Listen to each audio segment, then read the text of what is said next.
चला विद्यार्थी मित्रांनो, तुम्ही सगळेजण अभ्यासासाठी आतुर झालेला आहात. पुढे आपलं नवोदयचं पुस्तक चौथ्या प्रकरणातला स्वाध्याय 4.2 आणि त्याच्यातला पहिला प्रश्न काय सांगितलेला आहे? एक संख्या 50हून लहान आहे. एक संख्या आहे कोणती तरी, ती 50 पेक्षा लहान आहे. मग कोणती संख्या आहे ह्या पर्यायातली? हे सगळेच 50 पेक्षा लहान आहेत. पुढं 7च्या पटीत आहेत. आपल्याला दुसरं सांगितलंय 7च्या पटीत आहे ती संख्या. 7 2 14, 7 7 49, 7 5 35, 7 3 42 हे 7च्या पटीतच आहेत. पुन्हा असं सांगितलंय बरोबर 3 अवयवांची आहे. मग आता 3 अवयव, प्रत्येकाचे अवयव किती होतील? मूळ अवयव. अवयव म्हणजे काय रे? अवयव म्हणजे काय? हात आहेत, पाय आहेत, डोकं, हे का अवयव नाही? अवयव म्हणजे मूळ अवयव. मग मूळ अवयव कोणते? 7 गुणिले 2, 7 2 14, 42 7 गुणिले 6. मग 6 ही मूळ संख्या नाही, म्हणजे अजून पडतील 7 गुणिले 3 गुणिले 2, हे झाले 1 2 3. पुढं आलं की रे आपलं उत्तर 3 अवयवाची बनलं, म्हणजे निश्चितच ह्याचं उत्तर पर्याय बी आहे. 49ची मूळ अवयव काय? 7 7 49 आणि हे 7 5 35 हे सगळे मूळ झाले. फक्त बी पर्याय हे 3 अवयवाचा आहे, म्हणून पहिल्याच उत्तर पर्याय नंबर बी. पहा दुसरा प्रश्न. चला पाहूया विद्यार्थी मित्रांनो, दुसरा प्रश्न काय दिलाय? 37 या संख्येचा सर्वात लहान विभाजक कोणता? हे आता तुम्हाला विभाजक म्हणजे माहिती झाली आहे ना. हे बघा, जर समजा असा भागाकार असेल, हे बघा 7 त्रिक 21 बरोबर आहे, तर तुम्ही याला काय म्हणायचं? बाकी. ह्याला तुम्ही काय म्हणतात? बाकी म्हणतात. ह्याला तुम्ही म्हणतात भागाकार. ह्याला म्हणतात तुम्ही भागाकार. आणि हे जे आहे, हे जे आहे भाज्य, बाकी शून्य आल्यामुळं हे झालं विभाज्य. आणि या 7ला काय म्हणायचं? विभाजक. तर आपल्याला प्रश्न काय विचारला हे समजून घ्या. प्रश्न विचारलाय 37चा काका, 37चा मामा, असं म्हणल्यावर समजतंय. तसं 37चा लहान विभाजक. विभाजक म्हणजे कोण शोधायचं आपल्याला? इथं 37 आहे, 21च्या जागी कोण आहे आता? 37. आणि 37ला सगळ्यात लहान कोणत्या संख्येनं भाग जातंय? तर ह्याच्यातलं 37ला 37नं तर भाग जातंय, पण खूप मोठा आहे. 37ला 3नं भाग जात नाही, 7नं भाग जात नाही. तर 37चं सगळ्यात लहान विभाजक कोणता आहे मग? साई बाबा. सबका मालिक एक है. समजलं? कोणत्याही संख्येचा सगळ्यात लहान विभाजक हे 1 असतो आणि तो पर्याय ए आहे. पहा पुढचा प्रश्न. अरे पुढचा प्रश्न तर फार सोपा आहे. 357 या संख्येचा सर्वात मोठा विभाजक. आता बघा, हे 357 आहे, या 357ला भागायचंय, तर सगळ्यात लहान कशानं भाग जाईल? 1नं भाग जातो. आणि सगळ्यात मोठं म्हणल्यावर 357ला 357नंच भाग जाईल. भागाकार 1चा होईल आणि इथं बाकी 0 0 0 येईल, म्हणून याचं उत्तर पर्याय नंबर डी. फार सोपं होतं. पहा पुढचा प्रश्न. एक सगळ्या सोप्या प्रश्नांची मालिका सुरू झाली आहे. चौथा प्रश्न फार सोपा आहे मुलांनो. पहा, 1300 म्हणजे 1300 ही संख्या 2 संख्यांच्या गुणाकाराच्या स्वरूपात लिहा. म्हणजे आपल्याला काय करायचे मुलांनो? हे 1300 आहे, x गुणिले y बरोबर 1300 यावं. म्हणजे कोणती तरी एक संख्या, ही कोणती तरी एक संख्या, त्या 2 संख्यांचा गुणाकार 1300 यावा. आणि पुढं काय? मात्र या दोन्ही संख्यांपैकी एका संख्येचे आणखीन अवयव पडू नयेत. मग आता एका संख्येचे आणखीन अवयव पडू नयेत म्हणजे कशाचे अवयव पडत नाहीत रे? कशाचे आणखीन अवयव पडत नसतेत? मूळ संख्यांचे. बरोबर आहे. ह्या ज्या मूळ संख्या आहेत त्याचे आणखीन अवयव पडत नाहीत. मग सरळ नुसती उत्तराच्या पर्यायाकडे पाहायचा आहे, नुसता एक कटाक्ष टाकायचा. मूळ संख्या कुठं आली आहे ते बघायचं. ह्याच्यात मूळ संख्या नाही आहे, ह्याच्यात दोन्हीपैकी एक मूळ संख्या नाही, ह्याच्यात दोन्हीपैकी एक मूळ संख्या नाही, ह्याच्यात दोन्हीपैकी एक मूळ संख्या आहे. आणि 13 गुणिले 100 जर केलं तर 1300 उत्तर पण येत आहे, म्हणून याचं उत्तर पर्याय नंबर सी करेक्ट आहे. पहा पुढचा. चला विद्यार्थी मित्रांनो, आणखीन एक सोपा प्रश्न पहा. 5वा प्रश्न काय दिलेला आहे? 5वा चालू आहे ना. हा 110 या संख्येच्या एकूण विभाजकांची संख्या. सगळ्यात पहिला प्रश्न काय म्हणले? 110चे एकूण विभाजक. लगे प्रश्न पूर्ण वाचायच्या अगोदरच थोडंसं तुम्ही लगेच काढून ठेवायचं. 110चे विभाजक. आता 110चे विभाजक म्हणजे तुम्हाला माहिती आहे ना, हे बघा 110 हे भाज्य करायचं आणि इथं 110ला कशा कशानं भाग जाईल ते असतात विभाजक. ते काय असतात रे? विभाजक. समजलं? तर आपल्याला 110ला कशा कशानं भाग जाईल ते काढा. 110ला 1 न भाग जातो, 110ला 2 न भाग जातो, 110ला 3 न नाही जात, 110ला 4 न जाईल का? नाही. त्याच्यानंतर 110ला 5 न जाईल. पुन्हा 110ला 5 न जाणार आहे का? हां. त्याच्यानंतर डायरेक्ट पुन्हा किती न? 10 न जाईल. त्याच्यानंतर 10च्या नंतर 11 न जाईल. 11 नंतर हे बघा हे 11 आणि 10 आहे 10 दर्शे. आता 5. आता 5 आणि कशाचा गुणाकार येईल? तर 5 दोन्ही 10 आणि 5 दोन्ही 10 22. बरोबर आहे? आलं का हे? त्याच्यानंतर इथली एक संख्या आणि तिकडे एक येईल. आता 2 आणि इकडं कोणती संख्या? तर बेनं ह्याला भागा. बे पंचे 10 आणि बे पंचे 10 आणि मग 1 आणि इथं 110. समजलं? म्हणजे 110चे विभाजक हे विभाजक इथे इतके आले. 1 2 3 4 5 6 7 8 8 विभाजक आले. आता पुढं बघा प्रश्न. आणखीन काय म्हणलंय? 110 या संख्येच्या एकूण विभाजकाची संख्या. एकूण विभाजक तर 8 आहेत आणि पुढं संख्या ही त्या संख्येच्या मूळ अवयवाच्या संख्येपेक्षा कितीने जास्त आहे. मग आता 110चे मूळ अवयव हे बघा 110 ह्याची मूळ अवयव असे काढा. मग मूळ संख्या कोणती आहे? 5 न भाग घालूया आपण.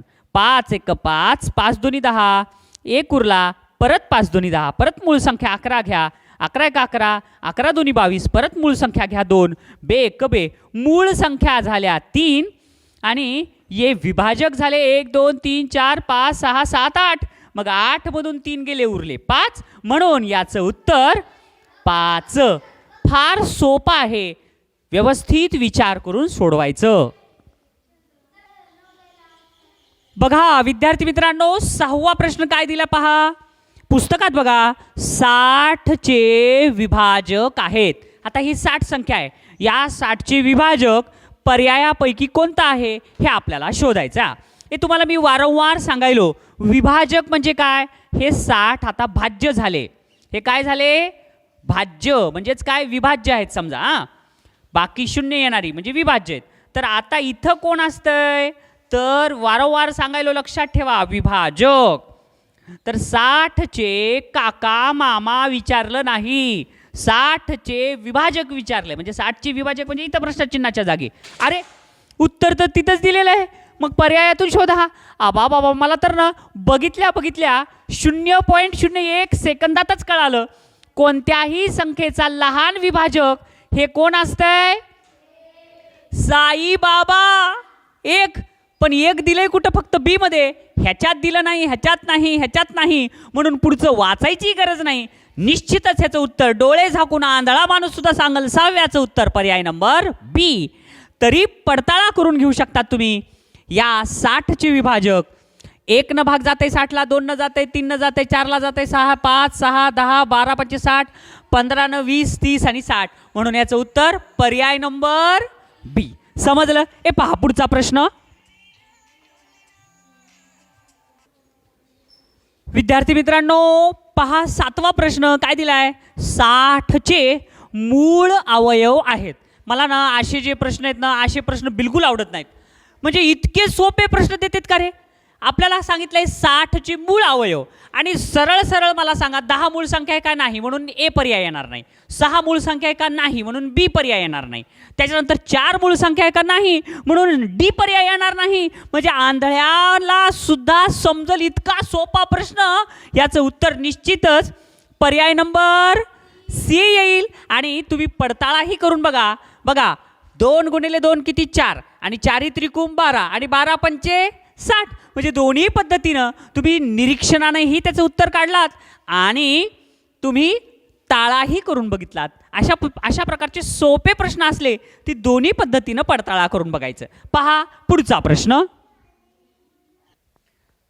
बघा रे मुलांनो, फणस कसा असते, वरून काटे काटे असते तर मध्ये खूप गोड असते, तसाच हा प्रश्न आहे. वरून दिसायला अवघड आणि मध्ये एकदम सोपा. काय दिले? 8वा प्रश्न आहे ना चालू. 2 मोठ्या माणसांची वये. हे 2 कशा माणसांची वये विचारलेत? मोठ्या. मोठ्या म्हणजे काय? ज्यांना मतदानाचा अधिकार आहे ते मोठे, बरोबर आहे. हा, पुढं 2 मोठ्या माणसांची वये दर्शवणाऱ्या संख्यांचा गुणाकार 770 आहे. त्यांच्या वयांची बेरीज किती वर्ष आहे? मग ज्या 2 संख्यांचा गुणाकार 770 आहे, बरोबर आहे, ज्या 2 संख्यांचा गुणाकार किती आहे? 770. त्याच 2 संख्यांची बेरीज किती आहे हे विचारले. आणि आपल्याला एक त्याच्यात क्ल्यू काय दिले? 2 मोठ्या माणसांची वये. 2 मोठ्या माणसांची वये. मग आता 2 मोठ्या माणसांची वये म्हणजे कोण आहेत? ह्याच्यासाठी काढायचे त्याचे मूळ अवयव. 11 न भागाला 11 7 77. पुन्हा मूळ संख्या कोणती रे? दुसरी 7. 7 1 6 आणि 0 0. पुन्हा 5 न भागाला 5 2 10. पुन्हा बे 1 बे. मूळ अवयव कोणते कोणते आले? 11 आलं, 7 आलं, 5 आलं आणि 2 आलं. ठीक आहे. आपल्याला काय म्हणले? 2 मोठ्या माणसांची वये. मग जर समजा आपण असं केलं, 5 आणि 2 ह्या दोघांचा गुणाकार केला, 5 2 10 आणि 11 7 77. 77 एकाचं वय आणि 10 एकाचं वय, असं जर धरलं तर 10 तर लई लहान माणसाचं वय व्हायला, हे नाही येणार. म्हणून हे येणार नाही. मोठं म्हणलंय ना रे, मग काय येईल? आता मग असं करता येईल का? 11 आणि 5. 11 5 55 आणि 7 2 14. 55 आणि 14 असं केलं तर हे पण 14 वर्ष म्हणजे लहानच व्हायला, हे सुद्धा हे पण जमणार नाही. मग आता काय करावं? तर आता आपल्याला करावं लागल 11 2 22 ह्याचा आणि ह्याचा गुणाकार आणि गुणिले 7 5 35. हे झाले का रे हे मोठे माणसं? 35 वर्षाचं एक माणूस आणि 22 वर्षाचा एक माणूस, झाले ना मोठे माणसं. मग या 2 मोठ्या माणसांचा गुणाकार 770 आहे. येतो का गुणाकार? आणि ह्यांची बेरीज किती विचारलंय? मग मला सांगा, 35 अधिक 22, 5 आणि 2 7, 3 आणि 2 5, 57 आहे पर्यायात. म्हणून याचं उत्तर पर्याय नंबर. होताना प्रश्न फणसासारखा, दिसायला अवघड आणि मध्ये फार सोपा आणि गोड सुद्धा. पहा पुढचा प्रश्न. बघा विद्यार्थी मित्रांनो, परीक्षेत आलेला प्रश्न सुद्धा किती सोपा आहे. 9वा प्रश्न. 32 चे मूळ अवयव काढण्याची प्रक्रिया आहे.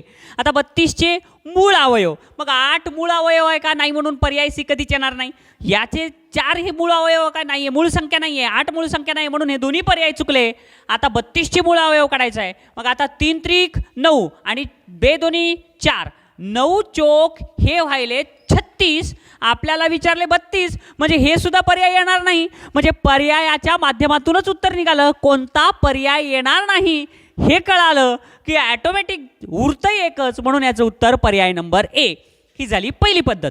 दुसरी पद्धतीने तुम्हाला काय काढता येईल? सगळ्यांचा गुणाकार. बे 2 4 हे बे 2 4 आणि 4 चोक 16 आणि 16 गुणिले 2, 16 1 16, 16 2 32. म्हणून ह्याचं उत्तर पर्याय नंबर ए. फार फार सोपे प्रश्न आलेले आहेत. विद्यार्थी मित्रांनो, 10वा प्रश्न सुद्धा अत्यंत म्हणजे अत्यंत सोपा आहे. काय दिलाय? 8च्या पहिल्या 4 गुणितांची बेरीज किती? मग पहिल्यांदा तुम्हाला माहिती करून घ्यावं लागेल 8चे पहिले 4 गुणित आहेत तरी कोण? एक बघा, हे बघा, हे गुणित म्हणजे काय? गुणिले 1 गुणिले 2 गुणिले 3 गुणिले 4. हे झाले पहिले 4 गुणित. त्याला 8 न गुणायचं. आलं का लक्षात? मग आपल्याला काय म्हणले? 8च्या पहिल्या 4 गुणितांची बेरीज किती? मग 8 1 8, 8 2 16, 8 त्रिक 24, 8 त्रिक 24, 8 चोक 32. आता हे पहिले 4 गुणित आहेत, बरोबर आहे. म्हणजे 8 न याला गुणलं की 8 आलं, हे झालं गुणित. 8 न ह्या 2 ला गुणलं की झाले 16 गुणित. समजलं? हे गुणक आणि हे गुणित. मग आता ह्या सगळ्यांची बेरीज करा आणि ती बेरीज किती येते? 80. म्हणून याचं उत्तर पर्याय नंबर सी. पहा पुढचा प्रश्न. पहा विद्यार्थी मित्रांनो, 11वा प्रश्न काय दिलेला आहे? 3 आणि 5 यांची गुणिते असलेल्या पहिल्या 100 नैसर्गिक संख्यांची संख्या किती आहे? आता हा प्रश्न फार फार सोपा आहे. काय म्हणले? 3 आणि 5. आता ह्या 3 आणि 5 यांची गुणित असलेल्या 100 नैसर्गिक संख्यांपैकी, आलं का लक्षात? 100 नैसर्गिक संख्यांची संख्या किती आहे? म्हणजे हे 100च्या मध्ये बरं का, आलं का लक्षात? 100च्या आतमध्ये हे 3 व 5 यांची गुणितं. मग 3 व 5 यांची गुणितं शोधायची असतील तर आपल्याला 5 आणि 3 यांची बेरीज करावी लागेल. ती किती आली? 8. मग आता जे 8 आलंय ते 8च्या पाड्यातले किती अंक येतात 100च्या मध्ये? 8 एक 8, 8 2 16, 8 3 24, 8 चौक 32, 8 पंचे 40, 8 संग 48, 8 सत्ती 56, 8 8 64, 8 9 72, 8 10 80. पण आपल्याला 100 पर्यंत सांगितलंय म्हणून 80च्या पुढं 88, पुन्हा 96 आणि नंतर काय होईल? पुढं मोठं होईल 102. बरोबर आहे? 100च्या आतच. मग आता आपल्याला 104 पुढं होईल तर 104च्या जायचं नाही. तर हे झाले एवढे 100 पर्यंत संख्या झाल्या. ठीक आहे. पण आपल्याला या 100 पर्यंतच्या संख्यामध्ये काय सांगितलंय की 3 व 5 यांची गुणित.